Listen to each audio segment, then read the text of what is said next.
કાશ્મીરના પહેલગાંવમાં થયેલા આતંકી હુમલામાં મૃત્યુ પામેલ પિતા પુત્રને શ્રદ્ધાંજલિ પાઠવવા કાળિયાબીડ ભગવતી સર્કલ ખાતે શોક સભા યોજાઈ હતી। વિશ્વ હિન્દુ પરિષદ દ્વારા શહેરના કાળિયાબીડ ભગવતી સર્કલ ખાતે પૂજ્ય સાધુ સંતોની ઉપસ્થિતિમાં પિતા પુત્રને શ્રદ્ધાંજલિ પાઠવવા વીરાંજલિ શીર્ષક અંતર્ગત શોક સભાનું આયોજન કરાયું હતું।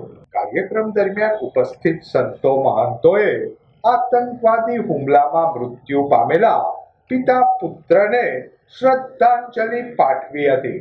આ તકે મૃતક યતીશભાઈ પરમારના પત્ની કાજલબેને પણ હુમલાની પરિસ્થિતિ વર્ણવી મૃતકોને શ્રદ્ધાંજલિ પાઠવી હતી।